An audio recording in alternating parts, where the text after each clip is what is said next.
agradezco el esfuerzo que tenéis en este momento también, porque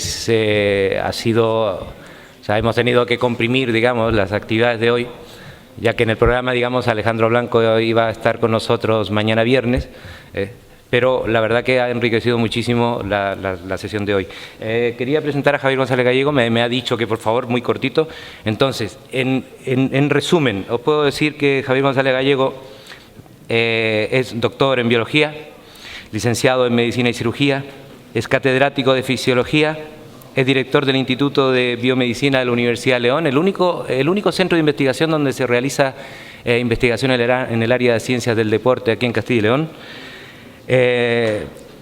Tiene más de 200 publicaciones en revistas de factor de impacto, no sé si me equivoco, más de 200 publicaciones en revistas de factor de impacto. Y el tema que nos va a dar es muy interesante, sé que es de vuestro interés, la problemática del dopaje genético, ¿a dónde vamos? Os dejo con Javier González Gallego. Quería agradecer al doctor Alvear, al señor decano, el haberme invitado a estar aquí con ustedes hoy. Y como me parece que me van a dejar 15 minutos máximo y ya no hay 16, tantos medios... 16. Afortunadamente, porque yo voy a hablar de los antivalores, pues vamos al grano. El dopaje, saben todos ustedes lo que es, hay multitud de definiciones, podríamos usar esa de la Conferencia Mundial sobre el Dopaje o cualquier otra. Estamos hablando de sustancias o métodos que son potencialmente peligrosos para la salud y que además pueden otorgar ventajas ilícitas sobre otros competidores. Por tanto, es algo que tenemos que tratar de evitar en el deporte y, por supuesto, eso incluye el deporte olímpico. Como ustedes saben, desde que volvieron a reaparecer los Juegos Olímpicos e incluso antes, había dopaje. Porque, como dijo antes el presidente del Comité Olímpico, bueno, pues hay gente que quiere utilizar cualquier medio para ganar si estamos hablando de este tipo de niveles. De hecho, las primeras descripciones, si se fijan, de dopaje son del año 1865, del año 1879 y, por supuesto, cuando empiezan de nuevo las Olimpiadas, automáticamente vuelve a haber casos de dopaje y ya están descritos desde 1904. Quizá el avance más importante en lo que es el tema del dopaje se produjo a partir de los años 50, en que se constató que en los países de la Europa del Este utilizaban hormonas sexuales masculinas para aumentar el rendimiento. Eso llevó a los americanos a sintetizar los esteroides anabolizantes para compensar y entramos en una espiral de la que fue muy difícil salir. Se produjeron en aquella época también algunos casos de muertes de ciclistas por temas de dopaje y realmente a partir de mediados de los años 60 del siglo pasado pues se entendió que había un problema serio, que ese problema tenía que ser abordado por todos los medios y, por tanto, el Comité Olímpico Internacional empezó a desarrollar las listas de sustancias prohibidas que todos ustedes conocen. Otro avance fundamental se ha producido con la creación de la Agencia Mundial Antidopaje, AMA o WADA, que saben que es una institución que existe desde el año 1999 y que ha conseguido centralizar el control del dopaje y la lucha contra el dopaje, de modo que se están publicando ya anualmente listas por parte de la Agencia Mundial Antidopaje de sustancias y métodos que están prohibidos. Fíjense lo que está ocurriendo en los Juegos Olímpicos de verano, por poner solo un ejemplo. Desde que empezaron a realizarse los controles, ¿qué número de positivos hubo? Y esos positivos, ¿cómo han ido evolucionando? México 1, Múnich 7, Montreal 11, Moscú hubo una bajada por muchas razones, y a partir de ahí se estuvieron produciendo subidas. Parecía que en Atlanta la cosa había bajado mucho, de nuevo en Sydney una subida, en Atenas realmente el número de casos fue muy elevado y si se fijan en Pekín aparentemente habían bajado, pero recuerden que se están guardando las muestras, de modo que no sé cómo acabará eso. Los números rojos significan positivos una vez acabados los Juegos Olímpicos. Lo que hace la Agencia Mundial Antidopaje, y eso lo encuentran en Internet, es publicar una lista de métodos y sustancias prohibidas que se modifica anualmente. La que está en vigor este año es la del 2010, que apareció ya a finales de 2009. Una cosa importante en esta lista que tienen que saber es que la versión válida es la inglesa o como alternativa a la francesa, y si hay discrepancias entre ambas, siempre hay que utilizar el inglés. Y lo que está prohibido actualmente son estos tres tipos de cosas: sustancias y métodos prohibidos dentro y fuera de la competición, sustancias y métodos prohibidos en la competición y sustancias prohibidas solo en ciertos deportes. Y dentro de los métodos prohibidos se prohíben tres cosas y yo voy a centrarme en una, porque creo que es donde está el futuro del dopaje, sin duda, y la mayor parte de los positivos, si alguna vez llegamos a detectarlo, aparecerán por ahí, que es el dopaje genético y que es además el área en la que la gente tiene hoy por hoy una información muy escasa. Fíjense que en la lista del 2010 se prohíben, debido a su potencial para incrementar el rendimiento, transferencia de células o elementos génicos o uso de agentes farmacológicos o biológicos que alteran la expresión de genes. Es decir, en última instancia, aquí estamos hablando de genes, de manipular material genético, de manipular ácidos nucleicos. Por ejemplo, vamos a ver cómo están ustedes de conocimiento sobre los genes. ¿Saben que tiene un elefante que no tenga otro animal? Crías de elefante. Un caballo no puede tenerla. En principio, en el futuro sí, con la manipulación genética. Pero el hecho es que hoy por hoy no, y eso se debe a los genes, es decir, al material hereditario que hace que las características, al menos de especies, se mantengan en los descendientes.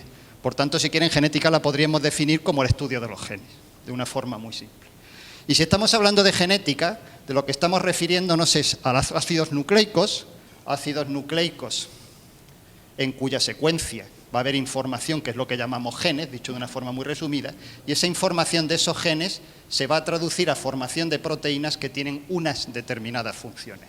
Por término medio, digamos que cada gen podría tener 2, 5 funciones, según qué proteínas se formen a partir de ese gen. Y en la actualidad todo esto es muy importante porque la medicina ha sufrido un vuelco espectacular en los últimos años gracias al desarrollo de las técnicas de terapia génica y de medicina regenerativa. Es decir, hoy día lo que se está empezando a hacer, y hay ya muchos ensayos clínicos en marcha, es tratar de manipular genes para corregir enfermedades. ¿Cuál es el problema? Que si podemos manipular genes para hacer que se expresen en mayor medida, en el mundo del deporte hay gente que está entendiendo que eso puede ser muy interesante para aumentar el rendimiento de los deportistas. Y fíjense además qué cosa más curiosa. Si preguntamos a los deportistas qué opinan de todo esto del dopaje y sus consecuencias, se obtienen informaciones tan curiosas como esta. Esta es una encuesta que se llevó a cabo hace ya 10 años de gente que eran aspirantes a participar en las Olimpiadas, y se les preguntó si tomarían sustancias prohibidas que incrementasen el rendimiento siempre que se garantizase que iban a ganar y que no iban a ser detectados. El 98% contestaron que sí. Fíjense los valores olímpicos y por qué es importante el tema de la educación que se había mencionado aquí antes. Pero lo curioso es lo siguiente: si se les preguntó que si tomaran la misma sustancia garantizando que ganaban todas las competiciones y que 5 años después se morían, el 50% seguía contestando que sí. Tenemos un problema educativo muy serio, tenemos un problema social muy serio y eso hay que corregirlo. Ahí donde he puesto 2012 quizás se me ha ido la mano, podría ser quizás 2016, 2020, pero fíjense, imagínense que esto era mucho esfuerzo, mucho sudor, mucha gloria y muchas historias, pero empezamos a ver que los brazos y piernas de los halterófilos y de los velocistas alcanzan diámetros nunca vistos, o que las autoridades, o por ejemplo, que los deportistas de resistencia jamás se fatigan. ¿Eso podrá ocurrir? Y si ocurre, ¿a qué se deberá? Evidentemente al dopaje genético, porque puede permitir alcanzar esas cosas y mucho más. Y vamos a ver de qué va esto, ya centrándonos específicamente en el tema. Fíjense, en los Juegos Olímpicos de Invierno del año 64 hubo un caso de un finlandés que ganó 2 medallas de oro en esquí de fondo y unos años después se demostró que tanto él como toda su familia tenían una mutación genética. Esa mutación genética estaba relacionada con la eritropoyetina. Saben que la eritropoyetina es la hormona que aumenta la producción de glóbulos rojos y por tanto el transporte de oxígeno, y que en deportes de resistencia eso supone una clara ventaja. Pues bien, en esta familia lo que había era una mutación que afectaba al receptor de la eritropoyetina. Lo que ocurría en esta familia es que seguía habiendo mucha eritropoyetina en sangre y que por tanto se estimulaba por encima de lo normal la eritropoyesis, y evidentemente estos sujetos podían tener una ventaja competitiva porque tienen una mayor capacidad de transporte de oxígeno. Y desde entonces se ha investigado mucho en este tema y se han encontrado cosas muy interesantes. Por ejemplo, lo que ven aquí. A partir de esta década se ha demostrado que si se estudian deportes concretos, la expresión de determinados genes tiene patrones que están relacionados con ventajas competitivas en esos deportes, y que, por ejemplo, los velocistas pueden tener una mayor expresión de determinados tipos de genes, como el que ven recogido aquí, o los deportistas que practican deportes de resistencia. De hecho, ya hay más de un centenar de genes que se han conseguido relacionar con determinadas especialidades deportivas y con un mejor rendimiento en esas especialidades. Y de hecho hay muchos investigadores en todo el mundo trabajando ahora mismo en este tema y realizando barridos genómicos para tratar de profundizar en la cuestión. Les voy a poner algunos ejemplos muy concretos. Fíjense, en los músculos esqueléticos, y los que hayan estudiado ya fisiología y fisiología del ejercicio deberían de saberlo perfectamente, hay unas estructuras que se llaman células satélite que están en la periferia del músculo y que pueden ir aportando nuevos núcleos y nuevas células musculares esqueléticas que permitan ese desarrollo del músculo. Hay un par de sustancias que pueden actuar a este nivel, que son lo que se llaman IGF-1 y miostatina, y que actúan en dos sentidos opuestos. La IGF-1 es una molécula que lo que hace es estimular el proceso y por tanto haría que hubiera más masa muscular. La miostatina es una molécula que haría lo contrario, es decir, que evita la proliferación y que evita por tanto el que se produzca hipertrofia muscular. Fíjense, nosotros podemos hacer en laboratorio manipulaciones como estas que ven aquí. Cultivamos células musculares y lo que hacemos es transfectarlas, incluirles un gen que permita que se exprese IGF-1. Es lo que tienen aquí arriba a la derecha. Esta es la célula normal, esta es la célula que estamos consiguiendo que exprese esa IGF-1.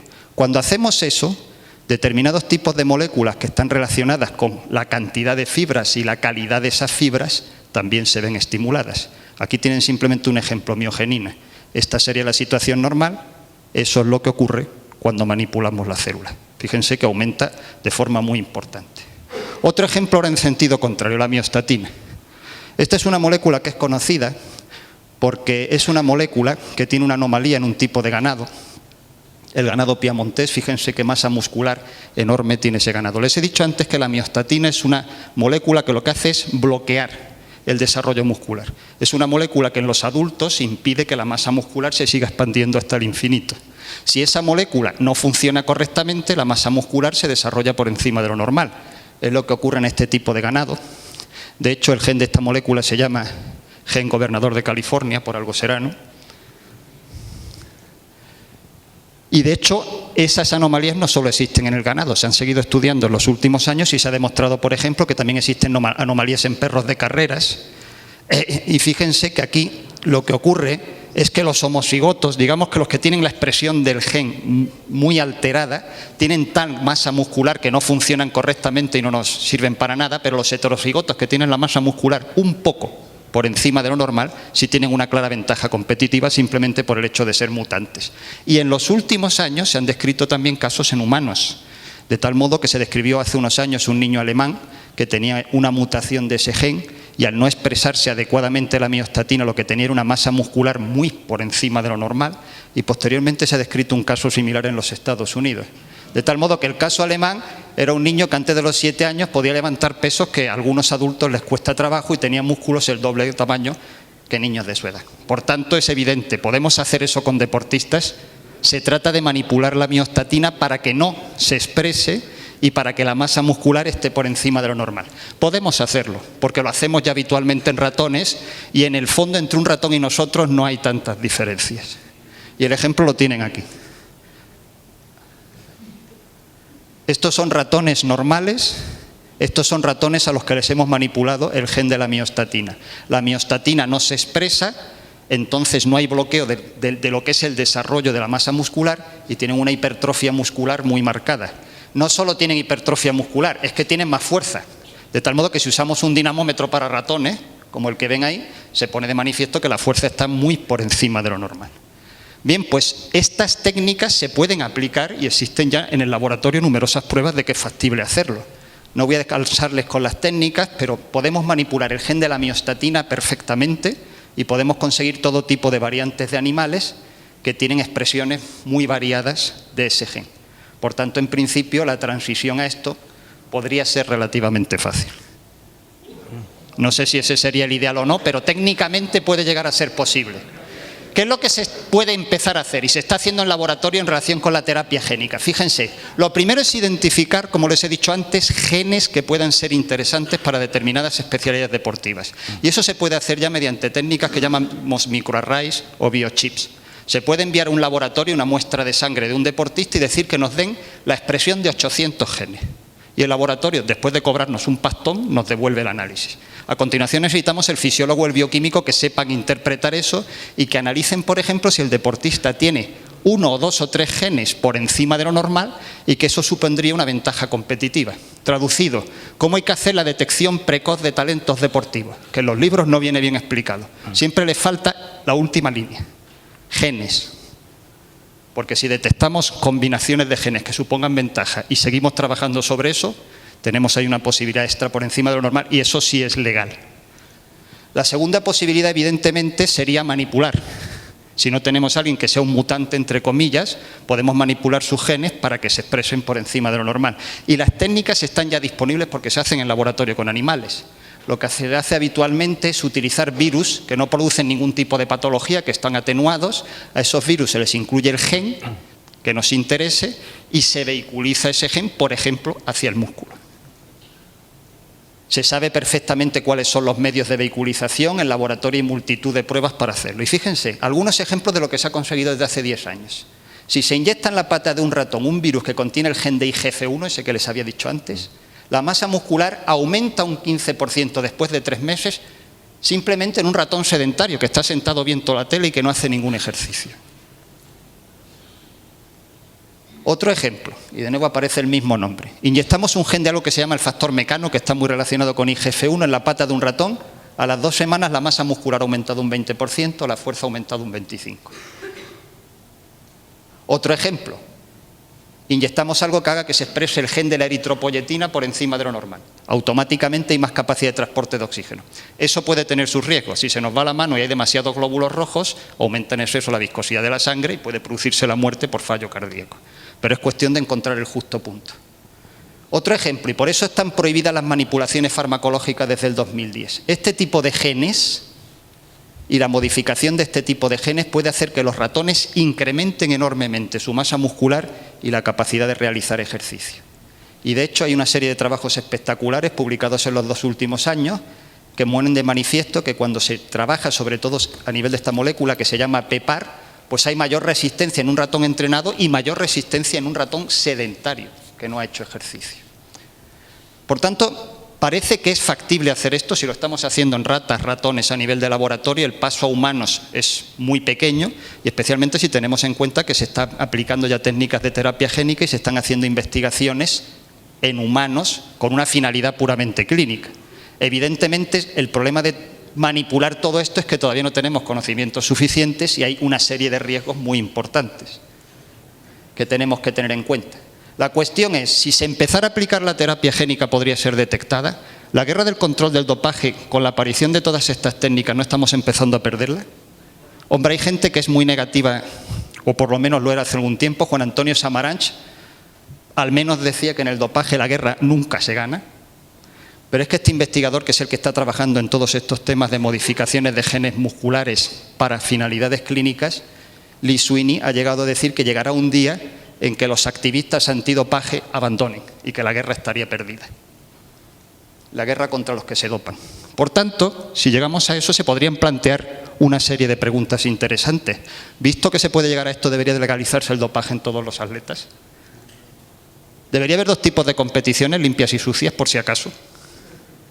¿Seremos capaces de detectar las diferencias entre limpio y sucia? ¿Ganarían siempre los dopados? La última pregunta, la respuesta es sí.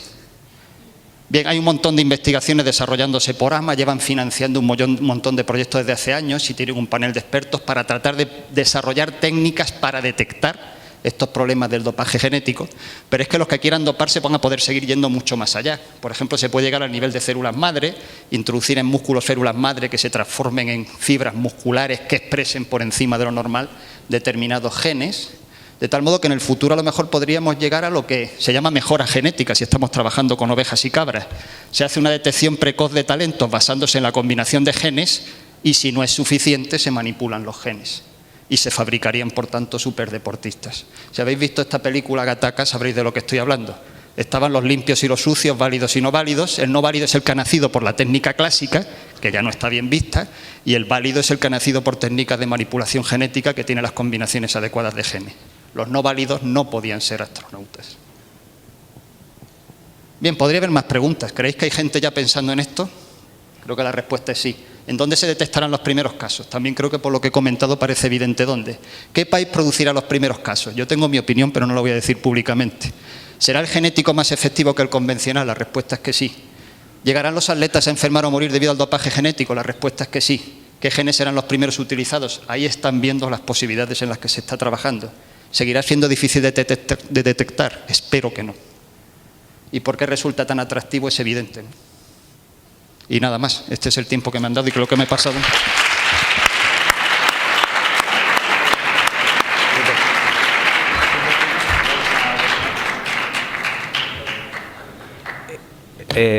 Bueno, muchísimas gracias a Javier González Gallego porque ha comprimido una conferencia muy interesante, muy complicada y que da muchas opciones a futuro y complicada desde el punto de vista de los valores olímpicos.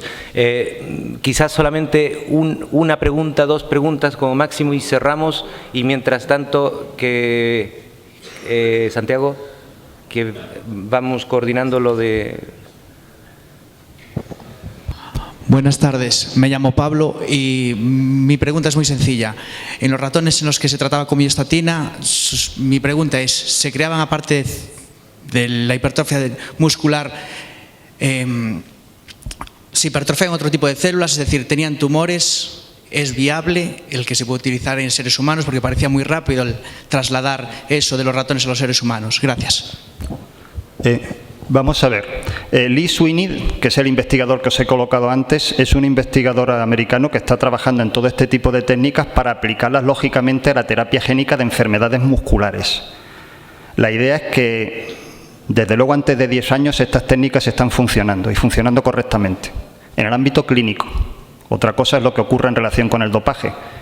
Como todos ustedes saben, se trata de buscar equilibrios. Si desarrollamos el músculo, tenemos que desarrollar también adecuadamente en proporción las estructuras de soporte. Por tanto, el que quiere usar este tipo de técnicas lo tendría que combinar adecuadamente con el entrenamiento y con otras cosas. En los ratones se están consiguiendo resultados espectaculares. O sea que cuando digo que los ratones funcionan y corren bien y no mueren de tumores, porque la ventaja es que los ratones viven 2 años, o sea que tenemos un periodo breve para saber si ha habido algún problema, están empezando a dar resultados muy esperanzadores desde el punto de vista clínico. Otra cosa es la extrapolación a donde no debería de extrapolarse.